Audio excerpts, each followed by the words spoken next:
Hallelujah. അഭിഷേകം അന്നെ എന്ന വചന സന്ദേശത്തിലേക്ക് എല്ലാവർക്കും സ്വാഗതം.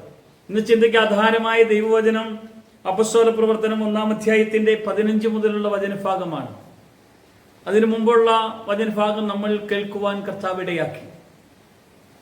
120 പേരോട് കൂടെ കർത്താവിന്റെ സന്നിധിയിൽ ഇരുന്ന് പ്രാർത്ഥിക്കുന്ന, ഒരുമനപ്പെട്ട് പ്രാർത്ഥിക്കുന്ന ഒരു പ്രാർത്ഥന ചൈതന്യവും അഭിഷേകവും നമുക്ക് കാണാൻ കഴിയും.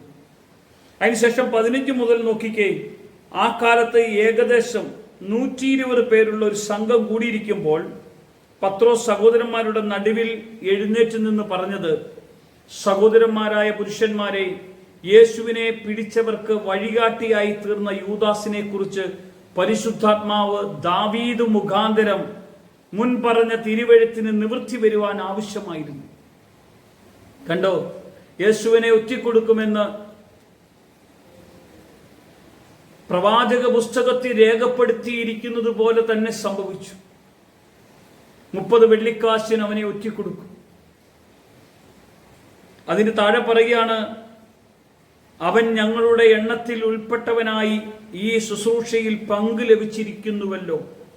അവൻ തന്റെ അനീതിയുടെ കൂലി കൊണ്ടൊരു നിലം മേടിച്ചു, അവിടെ തലകീഴായി വീണു ഉദരം പിളർന്നു, അവന്റെ കുടലെല്ലാം പുറത്തു ചാടി. അത് യെരൂശലേമിൽ പാർക്കുന്ന എല്ലാവർക്കും അറിയാം. Praise the Lord. പ്രിയമുള്ളവരെ, അനീതിയുടെ കൂലി നാശത്തിലേക്ക് കടന്നു പോകുമെന്ന കർത്താവ് പറയുന്നത്. അന്യന്റെ മുതല് ആരുടെയെങ്കിലും കൈവശമുണ്ടെങ്കിൽ ബൈബിൾ ഇങ്ങനെയാ പറയുന്നത്, തൊഴിലാളിക്ക് അർഹമായ കൂലി കൊടുക്കാതെ ആ കൂലി പിടിച്ചു വെച്ചിട്ട് നമ്മൾ നമ്മുടെ ഭവനത്തിൽ വെച്ചാൽ, നമ്മുടെ ഭവനത്തിൽ മേൽ അവന്റെ നിലവിളിയുടെ ശബ്ദം നമ്മുടെ കാതുകൾ രാത്രി കിടക്കുമ്പോൾ കേൾക്കുമെന്നാണ് പറയുന്നത്. അപ്പോൾ എന്ത് ചെയ്യണം? അനീതിയുടെ ഒന്നും നമ്മുടെ കയ്യിൽ വേണ്ട. അങ്ങനെ ചെയ്യുന്നവരെല്ലാം നശിച്ചു പോകും. നാശത്തിന്റെ വഴിയിലേക്കല്ല പരിശുദ്ധാത്മാവ് നമ്മെ കൊണ്ടുവന്നത്. നമ്മുടെ ബിസിനസ്സിലാകട്ടെ, നമ്മുടെ ജോലിയിലാകട്ടെ, നമ്മുടെ പ്രവർത്തനങ്ങളിൽ നമുക്കൊരു വിശ്വസ്തത ഉണ്ടാകണം. എന്തിനാ? ഒരു വിശ്വസ്തനായി കർത്താവിനോട് കൂടെ ജീവിക്കാൻ. എന്നാൽ യൂദാസ് എന്ന മനുഷ്യന് യേശുവിനെ ഒറ്റിക്കൊടുക്കുവാൻ വേണ്ടി അവർക്ക് വഴി കാണിച്ചു കൊടുക്കുവാൻ വേണ്ടി കൊണ്ടുവന്നവനാണ്. നമ്മൾ ഒറ്റുകാരനായിട്ടല്ല ജീവിക്കേണ്ടത്, നമ്മൾ മറ്റുള്ളവർക്ക് അനുഗ്രഹമായിട്ടാണ് ജീവിക്കേണ്ടത്.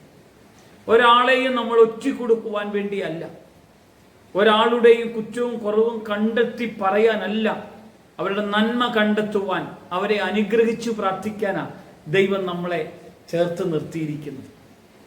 ഇതാ, അനീതിയുടെ ഫലം എപ്പോഴും നാശമാണെങ്കിൽ അനീതിയുടെ വഴിയിലേക്കല്ല നമ്മളെ കർത്താവ് കൊണ്ടുവന്നത്,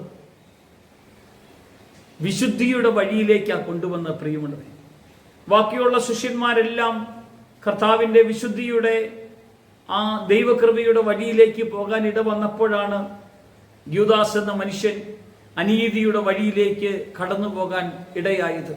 ദൈവം അവനെ കൈവിട്ടു. പാപം ചെയ്ത് ദൈവകൃപയെ നഷ്ടപ്പെടുത്തി കഴിഞ്ഞപ്പോൾ ദൈവം അവനെ കൈവിട്ടു. പാപം ചെയ്ത് ദൈവകൃപ നഷ്ടപ്പെടുത്തി കഴിഞ്ഞു കഴിഞ്ഞാൽ ദൈവം ഇപ്പോഴും നമ്മളെ കൈവിടും. കൈവിടാതിരിക്കണമെങ്കിൽ നമ്മൾക്ക് കിട്ടിയ അനുഗ്രഹങ്ങൾ വീണ്ടും വീണ്ടും നമ്മൾ ഉജ്ജ്വലിപ്പിച്ചുകൊണ്ടും പ്രാർത്ഥിച്ചുകൊണ്ടും, 120 പേര് കൂടിയിരുന്ന് പ്രാർത്ഥിക്കുമ്പോഴുള്ള ഒരു പ്രാർത്ഥന അനുഭവമില്ലേ, അത് നമ്മുടെ വീട്ടിലും നമ്മുടെ നാട്ടിലും നമ്മുടെ കൂട്ടായ്മയിലെല്ലാം നമ്മൾ അത് അനുഭവിക്കണം. അത് ഭയങ്കര സന്തോഷമാണ് പ്രിയമുള്ളവരെ, ഭയങ്കര ആനന്ദമാണ്. ആ കൂട്ടായ്മത്തെ അനുഭവത്തിൽ നിന്നാണ് നമ്മൾ ഈ തലത്തിലേക്ക് പരിശുദ്ധാത്മാവ് നമ്മളെ കൊണ്ടുവന്നത്. രാവും പകലുമില്ലാതെ ഒരു പ്രാർത്ഥനാനുഭവം നമ്മുടെ ഉള്ളിൽ അനുഭവപ്പെടണം. അതിനുവേണ്ടി അപ്പസ്തോലന്മാര് 120 പേരോട് കൂടെ ഒന്നിച്ചിരുന്നു. ഈ യൂദാസിന് പകരം മദ്യാസ് എന്ന ഒരു ദൈവദാസനെ ദൈവം തെരഞ്ഞെടുത്തു, അവരുടെ കൂടെ നിർത്തി. അവരെല്ലാവരും ഒന്നിച്ചിരുന്ന് തന്റെ ശുശ്രൂഷയുടെ വഴിയിലേക്ക് പരിശുദ്ധാത്മാവ് കൊണ്ടുപോവുകയാണ് ചെയ്യുന്നത്. ഇന്ന് മറ്റൊരാൾക്ക് പകരമായിട്ടോ ദൈവം എന്നെ അവന്റെ വേലയ്ക്ക് വേണ്ടി വിളിച്ചെങ്കിൽ, ഈ വചനം കേൾക്കുന്ന നിങ്ങളെയും അതുപോലെ ദൈവം വിളിച്ചതാണ്. നമ്മള് കർത്താവിന് ഇഷ്ടമില്ലാത്തൊരു വാക്ക് പറയരുത്, ഇഷ്ടമില്ലാത്തൊരു നോട്ടം നോക്കരുത്, ഇഷ്ടമില്ലാത്തൊരു വാക്ക് കേൾക്കരുത്, ഇഷ്ടമില്ലാത്ത ഒന്നും നമ്മുടെ ഹൃദയത്തിൽ ചിന്തിക്കരുത്. കർത്താവിന് ഇഷ്ടമുള്ളത് മാത്രം ചിന്തിക്കാൻ കർത്താവ് നമ്മെ അനുഗ്രഹിക്കട്ടെ. നമുക്കൊരു നിമിഷം പ്രാർത്ഥിക്കാം. കർത്താവേ, സ്വർഗീയ അപ്പച്ച, നിനക്ക് ഇഷ്ടമുള്ളത് മാത്രം ചിന്തിച്ച് നിന്റെ കൃപയിലേക്ക് കടന്നു വരാൻ, ഞങ്ങൾ കേട്ട വചനം ഞങ്ങളുടെ ഹൃദയത്തിന്റെ അകത്ത് ആത്മനിറവോടുകൂടെ ആയിരിക്കാനുള്ള ശക്തിയും അഭിഷേകവും ഞങ്ങൾക്ക് വർദ്ധിപ്പിച്ചു തരാൻ കർത്താവ് ഇടയാക്കണം. കർത്താവ് മഹത്വം എടുക്കട്ടെ. യേശുവിന്റെ നാമത്തിൽ തന്നെ ആമേൻ.